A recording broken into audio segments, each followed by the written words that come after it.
Bienvenidos a tu programa de teología. Hoy con ustedes Gerson Galvis y el señor Jesús Gascón. Bueno, sin más preámbulos, cuéntanos, ¿qué es la escatología? ¿A qué se refiere? ¿Con qué se come eso? Lo que debería entender que es el estudio del fin. El estudio del fin. Cuando encontramos versículos en la Escritura que hablan del fin, la palabra que se utiliza es escatos. Y entonces la logía, que sería algo así como la lógica, ¿no? El estudio de eso. Entonces pudiéramos decir que la escatología es el estudio del fin. A eso se refiere la palabra escatología.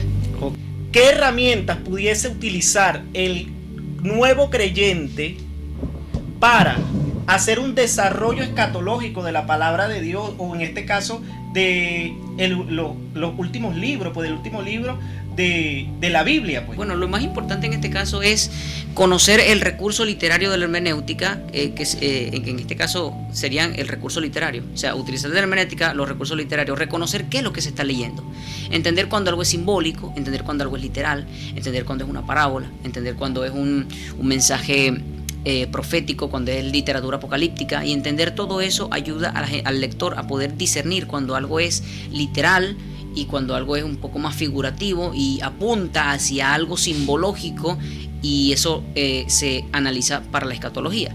La escatología es un espacio muy debatido, porque muchos pudieran, o existen pues muchas posturas en cuanto a los diferentes tipos de pensamientos, porque da pie no solo la escritura sino la interpretación humana a poder darle muchas interpretaciones, debido a que no es literal. Si fuera literal, estuviera todo claro, entonces no habría mucho que opinar. Exactamente. Entonces, como no está claro porque es simbólico, entonces la gente tiene que entender que existe mucha simbología. Entonces, creo que esa es la herramienta más potente que pudieran obtener, ¿no? Digamos, por decirlo, a las personas que están comenzando en este proceso escatológico. Digo yo, más que estudiar griego, más que estudiar hebreo, o irse a una profundidad que es bastante necesaria luego, pero en una primera instancia creo que debería comenzar a leerse en el idioma vernáculo, en el idioma materno que tenga la persona. Bueno, comenzar a generar ese conocimiento en base a la lectura normal, y entender, bueno, que hay simbolismos muy fuertes. Me gustó lo que acaba de decir Jesús. Yo lo comparto y quiero añadir algo, ¿no? Que toda persona, todo discípulo está llamado o está obligado a buscar en las Escrituras la revelación. Jesús habla en Juan 8:32: y conoceréis la verdad, y la verdad os hará libres. Partiendo de este punto, que la verdad a la que él se refiere es él mismo, pero también cuando él habla de él mismo está hablando de conocer, o sea, de relacionarse con ese conocimiento. Pero cuando hablamos de escatología, necesitamos saber o conocer en cuanto a lo que es una hermenéutica, lo que es una exégesis, saber cuando alguien está haciendo una eisegesis. Esto va paso por paso. Lógicamente, siempre es bueno una persona tiene una Biblia en su casa. Quiero estudiar escatología.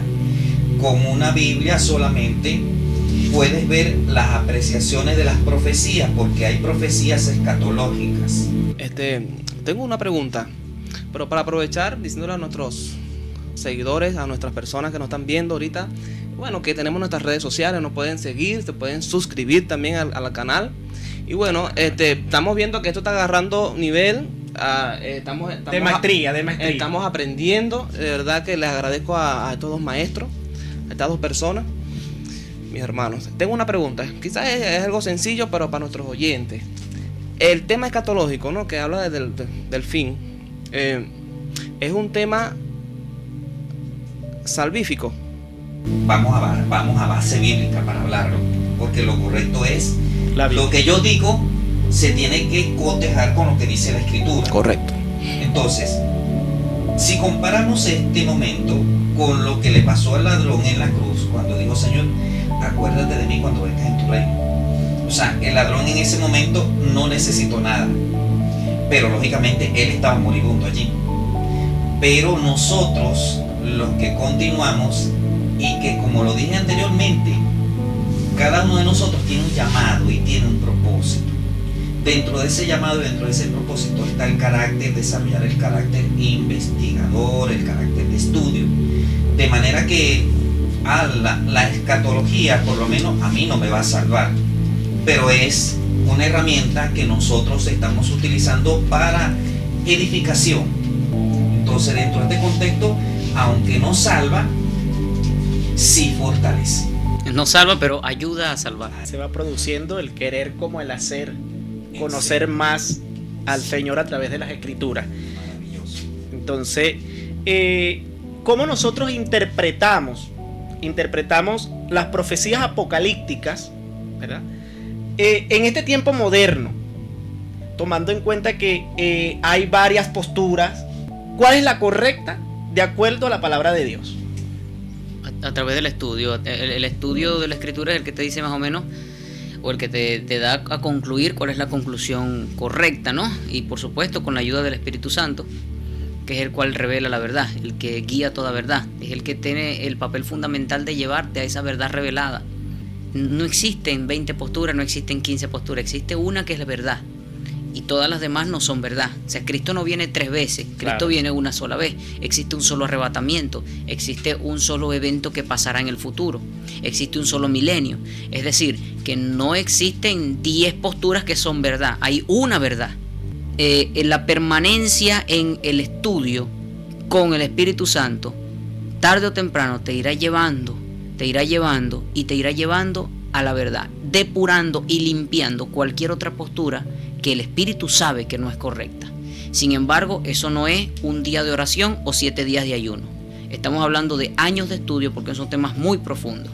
Ahora, identificarlo en el tiempo contemporáneo, si es la pregunta, ¿cómo saber en el tiempo contemporáneo en el que estamos, lo que estamos viviendo y todo eso? Eso lo da el estudio, saber en qué tiempo estamos, si hay que o no que construir el templo, si hay o no que ver la manifestación del anticristo, si hay o no que esperar una gran persecución y todos esos subtemas que se van a ir ramificando en los siguientes programas. Digamos que todos esos programas los da el estudio. Resumirlo así en una pregunta al rompe es complicado, ¿no? ¿Cuál es el anticristo? Si es la ONU, si estamos hablando de Rusia, si estamos hablando de Estados Unidos, de China, ¿quién es el anticristo? Habría que ver las evidencias bíblicas, analizar las ideologías y analizar muchos textos que nos darían una luz un poco más clara, ¿no? Que la gente piensa mucho que el apocalipsis es algo futurista, donde el cielo está negro y está cayendo candela del cielo, ¿me entiendes? Y la gente lo ve algo así como algo subreal que no va a pasar todavía, que algún día pasará y ya. Pero realmente estamos muy cerca, se están cumpliendo muchas cosas y muchas cosas están por cumplirse. El escenario se está preparando. Vemos muchas profecías confusas del carnero, de que se levanta otro que son con 10 cuernos, luego la bestia, luego el otro. Son confusas las profecías, pero no son confusas por coincidencia, son confusas adrede, porque en el capítulo 12 de Daniel se le dice: sella estas palabras y prepáralas porque son para el tiempo del fin. Daniel le dice: yo no entiendo. Le dice: claro que no lo entiendes. Le dice el Señor: no lo vas a entender. Pues es que esto no es para ti, esto es para el tiempo del fin, aguántate ahí. Quiere decir que la Escritura, tanto del Antiguo Testamento como del Nuevo Testamento, hay partes que no eran para el tiempo de Daniel y que no eran para el tiempo de Jesús, sino que son para el tiempo final. O sea, no eran para ellos, eran para ti y para mí, que estamos en el tiempo final. Entonces, si Dios preparó con más de 2000 o 3000 años de antigüedad palabra para nuestra generación, entonces sí es para nosotros. Y muchos a veces andan perdiendo el tiempo. Por eso es necesario que usted se suscriba a este canal y le dé a la campanita, porque ahora es que esto se pone bueno. Yo quería también comentar con respecto a eso, que existen las posturas teológicas. Hay que investigarlas, porque hay unas que vienen ya prácticamente de la raíz católica. Entonces nosotros tenemos que, ya cuando vienen de una raíz católica, nosotros tenemos que descartarlas. Es lo que considero, porque yo no me considero protestante. Yo me considero que soy de aquel creyente, aquel discípulo que busca la esencia original del Señor, no de la cadena, más así, del camino del Señor. Ahora, claro, no es para discutir un tema en el cuanto a que si es la Iglesia Católica, no, yo no estoy discutiendo eso, simplemente estoy poniéndolo, colocándolo en lo que me enseña la Escritura. Lo segundo es que encontramos a las posturas teológicas en cuanto, por ejemplo, al milenio. Está el postmilenarista, premilenarista y amilenarista, que son, por ejemplo, unos creen que no va a haber milenio, otros creen que primero es la tribulación y después es el milenio, y otros creen que, por decir, después del milenio, después de la tribulación viene el milenio, porque unos creen que es antes y otros creen que es después. Los dos eventos están totalmente desconectados. ¿Por qué? Porque uno está con respecto a la gran tribulación, se refiere al evento que va a suceder en la tierra. Y el milenio, que lógicamente son 1000 años no van a ocurrir en 7 años, sino que lógicamente tiene su proyecto después. O sea, yo soy de los que me inclino que es después de la gran tribulación, pero lógicamente me van a preguntar, pero ¿por qué no? Ahorita no lo vamos a no, es muy amplio el tema. Muy amplio, pero o sea, lo que me quiero referir es que la iglesia, existe una palabra en las escrituras, ahorita olvidé la cita bíblica exactamente, pero dice: por haber guardado la palabra de mi paciencia, yo te libraré del fuego del juicio que ha de venir. Entonces, lógicamente, allí está una promesa de que quienes permanecieron fieles son aquellos que van a, como se dice, a ser arrebatados. El tema es enriquecedor porque hay muchísimas cosas más, pero lógicamente tenemos otros puntos que contar. Y otras preguntas, sí. Otras preguntas para ir ya. Tengo una pregunta. Aquí para mi hermano Jesús. ¿Es necesario para estudiar la escatología tesis, libros extracurriculares, o sea, extrabíblicos? ¿Necesitamos emplear algún ¿cómo se podría decir? Apoyo literario fuera de la escritura? Ok, sí se necesita para estudiar la profundidad. ¿Qué se necesita extra? Bueno, necesitas saber español, por lo menos. Si no sabes español, tienes que saber algún idioma de donde tú nazcas. Si no se sabe un idioma donde no naces, no puedes leer la escritura, porque la escritura se hizo a través de palabras. También, como necesitas saber la escritura que tú dominas de tu casa, el español o el inglés o en el país en el que estés, también necesitas conocer el idioma en el que fue escrita originalmente. Entonces, teniendo esas dos conexiones, puedes ya ir a poder analizarlo en su totalidad. No necesitas más nada. Entonces, todo eso extra que necesitas es saber los lenguajes originales, en el que fue escrito y en el que tú mismo estás conociendo, en tu idioma natal. Entonces, haciendo esa conexión, necesitas otro libro que es un diccionario, porque necesitas saber qué significan esas otras palabras. Un diccionario sería un libro extra. Entonces, necesitas saber las palabras, ese es un apoyo. Bueno, la otra forma era haber nacido con Cristo, haber caminado con Él, haber conocido las expresiones de aquel entonces, y en qué idioma hablaban, por qué algunas partes están escritas en arameo, por qué está escrito en griego, por qué hablaban el pueblo hebreo, y bueno, y todas esas cosas que las sabrías si vivieras con Él. Pero como no vives con Él, no viviste con Cristo hace 2000 años, entonces sí necesitas tener un conocimiento histórico. Es necesario conocer. Entonces, ese conocimiento histórico te ayuda mucho a poder descifrar cosas que están en las escrituras, que son propias de una cultura hebrea, o que son propias de una cultura griega, una cultura romanizada, o que son propiamente dichas de una cultura latina, en tal caso, cuando comenzaron todas estas protointerpretaciones bíblicas, que son las que nos llevan a lo que hoy conocemos. Y entonces esas serían las herramientas que se necesitan extra. Ahora, que se necesita la Biblia de Scofield, se necesita los puntos de vista del libro que hizo Charles Spurgeon, que hizo John Bunyan, que hicieron los grandes. No son necesarios. Útiles, sí, los recomiendo, pero no son necesarios. Lo necesario es la escritura, conocer los idiomas y el Espíritu Santo sobre todas las cosas.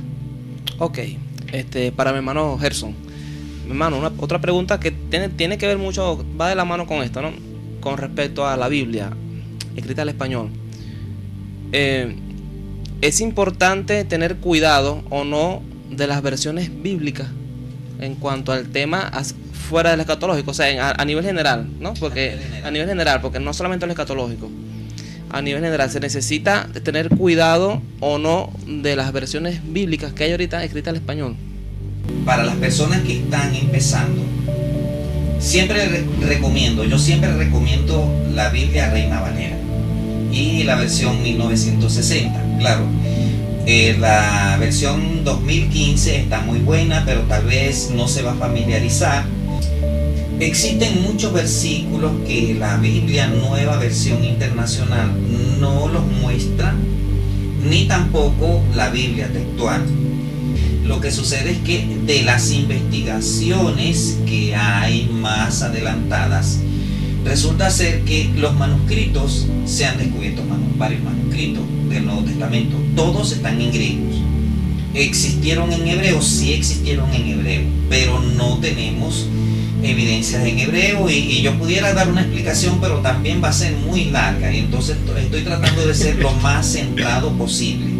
Sí. Entonces, ¿a qué viene todo esto? Que de los manuscritos que existen, hay unos que llamados anteriores y posteriores. Los manuscritos anteriores son los más viejos y los manuscritos posteriores son los más nuevos. Entonces, resulta ser que de las investigaciones que tienen para lo que se llama la traducción de la Biblia textual o de la Biblia Nueva Versión Internacional, se están apoyando con traducciones de manuscritos, lo que se llaman los más antiguos, anteriores. Por eso no presentan muchos versículos, por lo menos en Romanos 8:1, que es un versículo muy conocido, dice: ninguna condenación hay para los que están en Yeshua Mashiach. Y la segunda parte dice: los que no andan conforme a la carne, sino conforme al Espíritu. Eso en manuscritos originales no aparece, eso fue después, eso se llama, literariamente eso se llama una glosa, que lógicamente con el tiempo, antes que ninguno de nosotros hubiese nacido, o por lo menos un abuelo de nosotros, un ancestro, ya eso estaba escrito. ¿Entiendes? Entonces se ha corrido como algo veraz, pero lógicamente el tiempo nos ha demostrado que eso originalmente no estaba escrito allí. Pero lógicamente se ha ido quedando con el tiempo, pero lógicamente sí, no es original. Sí, bueno, respecto a ese punto me importa muchísimo, porque la pregunta para el oyente se va a complejizar mucho mi intervención acá, pero voy a empezar desde lo más básico. Sí hay que tener cuidado. Sí hay que tener cuidado con las traducciones, porque las traducciones, hay algunas que utilizan métodos que no son lo suficientemente legítimos, y por lo menos quiero hacer la salvedad de la traducción Nuevo Mundo. La traducción Nuevo Mundo cercena palabras inmediatamente, ¿no? Por supuesto, lógicamente estamos hablando, yo estoy hablando de lo que se llama el campo evangélico, cristiano evangélico. Cristiano, porque las traducciones católicas también utilizan el Textus Receptus de Erasmo de Rotterdam. Sí, pero lo que quiero decir con eso es que si hay alguna Biblia, hay que revisar la traducción. Pero ¿qué pasa? El método de traducción que se utiliza, nos salimos de escatología y estamos entrando en bibliología. Pero para hablar del término, porque eso va a ayudar, ayudar mucho al momento de que el creyente quiera hacer un desarrollo escatológico. Sí, correcto, eso es totalmente correcto. Sobre todo en Apocalipsis es uno de los libros más afectados por eso. Entonces, las traducciones tienen, digamos, dos formas para poder traducir. Una persona se pone de pie y va a traducir, necesita decidir dos cosas. Las dos cosas que deciden antes de traducir, lo que decidió Reina Valera, Cipriano de Reina y Casiodoro de Valera. Casiodoro de Reina y Cipriano de Valera, lo que decidieron cada uno de ellos, lo que decidieron todos los demás traductores, cuando King James, cuando todas las demás traducciones de todos los demás idiomas, lo que todo el mundo tiene que decir antes de traducir un texto son dos cosas, y eso lo puede decir un traductor. Primero, definir el criterio textual, es decir, ¿qué va a traducir?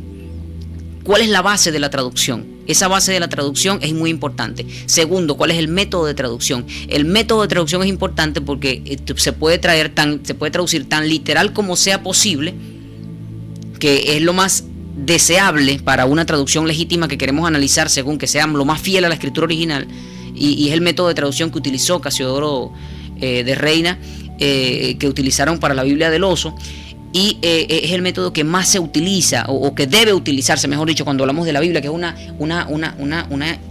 libro divino, un libro que viene de Dios y queremos estar lo más cerca de las palabras originales. Ahora, utilizar otros métodos de traducción, como lo utiliza Nuevo Mundo, como lo utiliza otras traducciones que utilizan ese método de traducción que es más entendible. O sea, traducen cosas para que se entienda mejor, las traducen de una manera que el lector lo lea mejor. Y eso está mal, porque nosotros no queremos de la Biblia, no queremos leerla bien. Nosotros queremos descifrar, escudriñar el significado. Porque la Biblia no es... Si alguien quiere leer, puede leer El Arte de la Guerra, puede leer Don Quijote de la Mancha, pero la Biblia no es para leerla. La Biblia es para uno quedarse pegado en un versículo, viendo qué es lo que quiere decir, orando al Señor y en esa definición encontrar qué es lo que Dios quiso decir o lo que se quiere transmitir a través de esa escritura. Entonces, todas las Biblias, y hay muchísimas que están hechas con un punto intermedio, es decir, no son totalmente literales, por lo tanto añaden o quitan palabras que en griego están, ¿entiendes? A veces por razones de gramática. Si encontramos, por ejemplo, vamos a la gramática de griega, encontramos en el Apocalipsis un versículo donde habla de la gran tribulación, creo que si no me equivoco el capítulo 7, versículo 13, habla y dice de la gran tribulación. Nuestra Biblia dice la gran tribulación, pero el griego no dice eso, el griego dice la tribulación. Y pareciera que está como mal dicho en español, pero hay una connotación en griego que no está en español, es una connotación doble, de doble referencia, donde está dándole dos artículos, cuando en otros textos ni siquiera tiene uno. No tiene ni un artículo en otros textos, cuando encontramos, por ejemplo, Mateo 24. Entonces hay una diferencia de énfasis en ambos libros que no se puede notar si lo leemos en español, porque en español dicen la gran tribulación ambos. Entonces es un criterio de traducción que el traductor debe elegir, debe decir, oye, ¿qué hago? ¿Soy fiel al idioma original o soy fiel mejor a que sea entendible? Entonces cuando toma esas decisiones, está modificando el sentido de la escritura. No está modificando la Biblia, porque la escritura ya la modifica, al traducirla ya la está modificando. Entonces, como recomendación para el creyente, tener cuidado. Sería bueno tratar de leer en el idioma original. Claro. En estos casos recomendamos Valera del 60 porque tiene ese método de traducción. Lo otro es el criterio textual. El criterio textual es súper importante.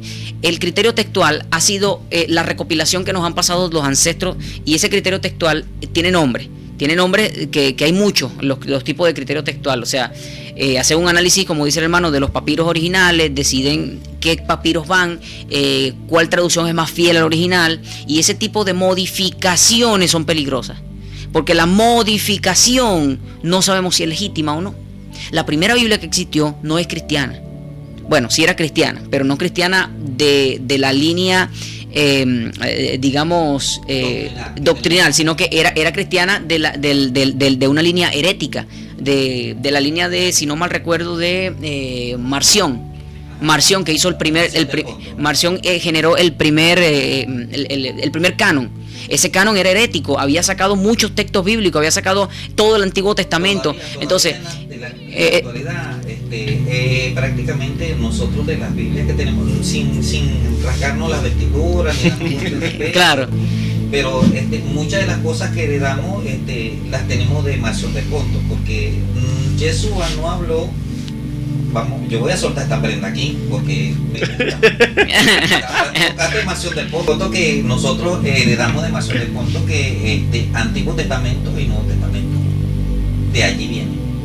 Marción del Ponto fue establecido que era Antiguo Testamento y Nuevo Testamento. Sí, pero lo importante con Marción de Ponto, que estamos hablando ya de la transición de griego a latín, es que Marción de Ponto era bueno traduciendo. Era malo con la doctrina, pero era bueno traduciendo. Sí. Porque la palabra testamentum del griego, que se corresponde al latín, se traduce como testamentum, pero la palabra es pacto. Sí, la palabra es pacto. Entonces, cuando se dice nuevo pacto, es la última, bueno, así se dice, pacto, en el último contrato. Hay una diferencia. Hay una pequeña diferencia. Pero en traducción hay un asunto muy importante que se llama equivalencia. Para poder traducir una palabra existen palabras equivalentes, y esa palabra equivalente tiene que tener el mismo significado en el mismo sentido para que sea una buena traducción.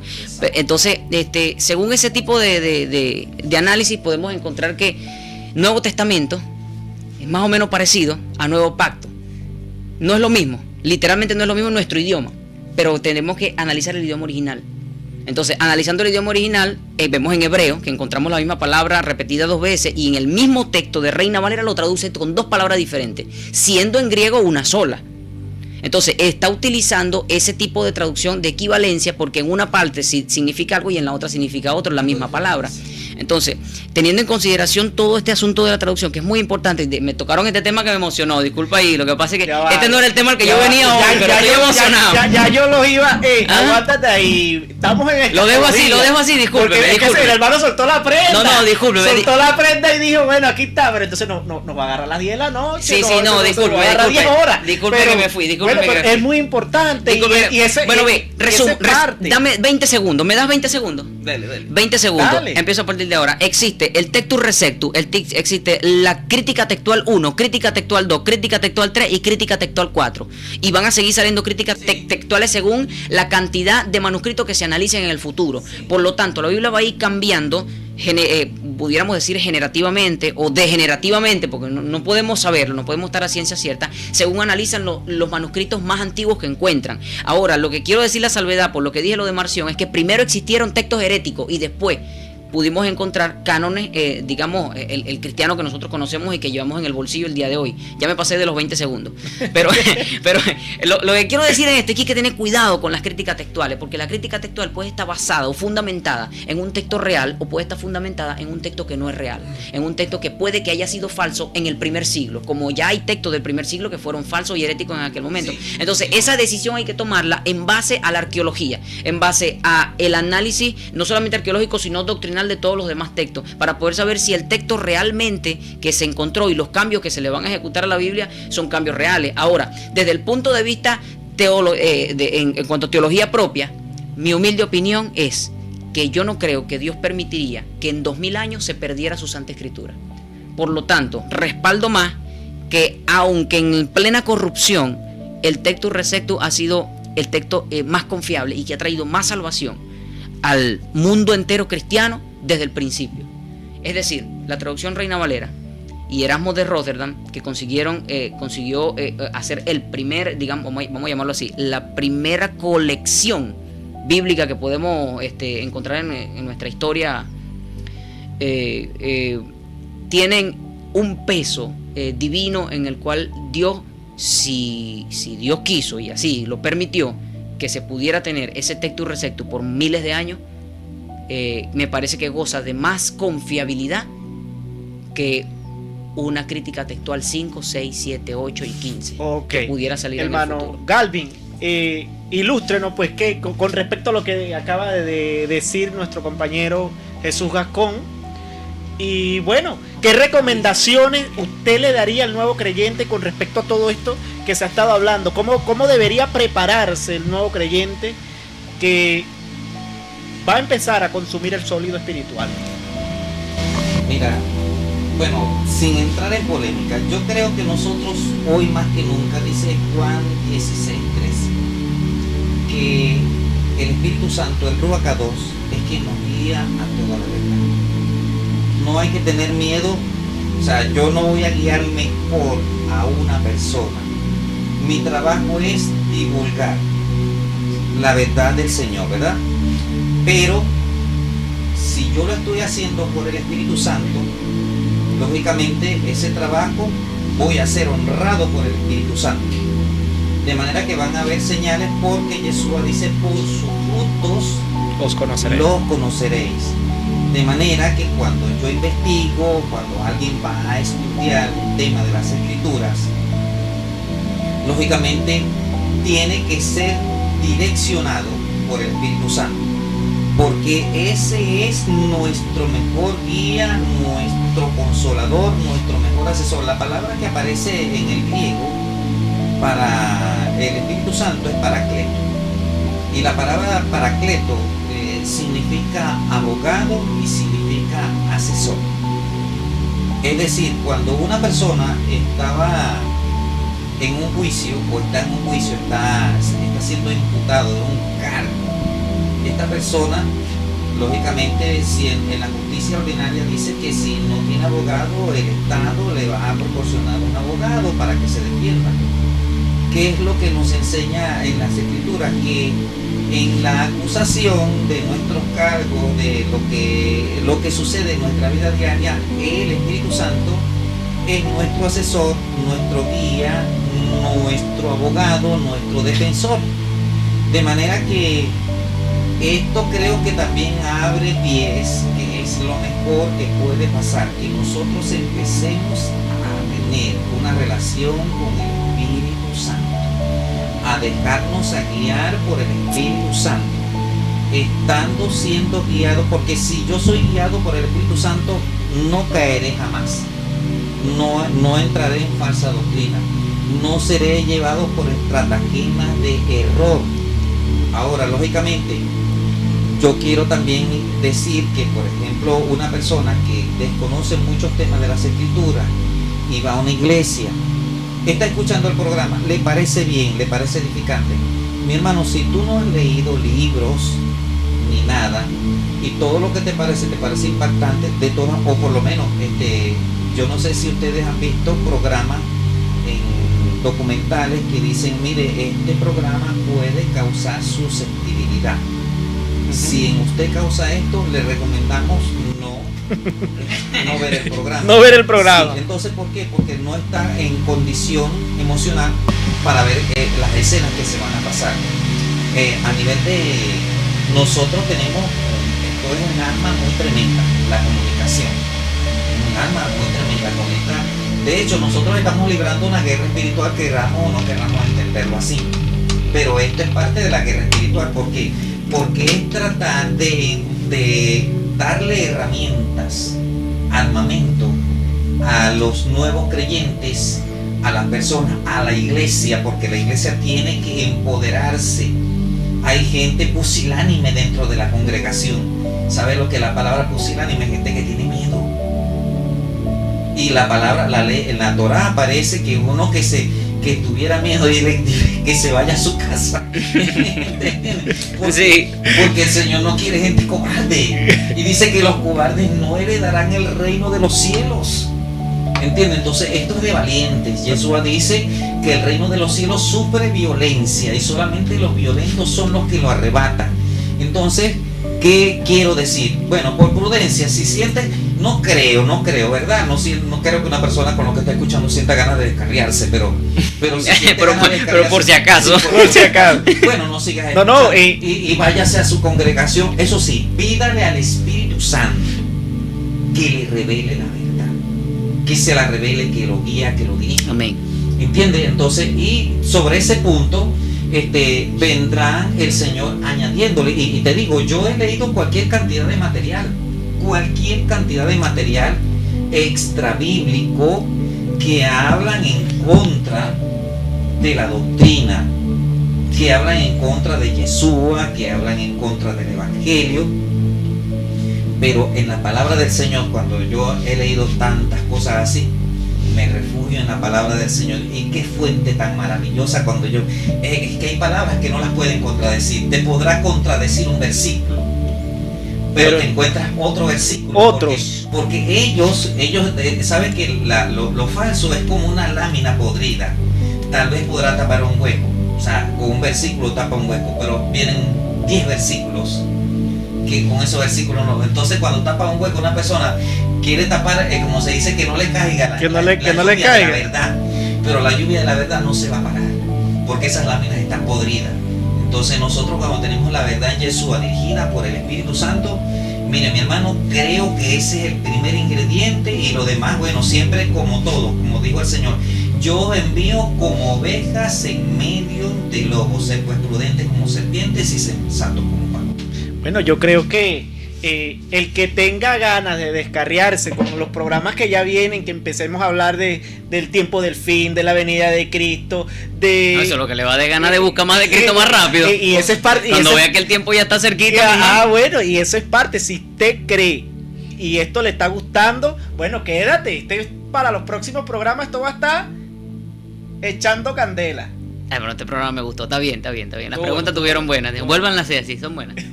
Bueno, hasta luego, Dios le bendiga, ha sido un placer, nos vemos la próxima semana a esta misma hora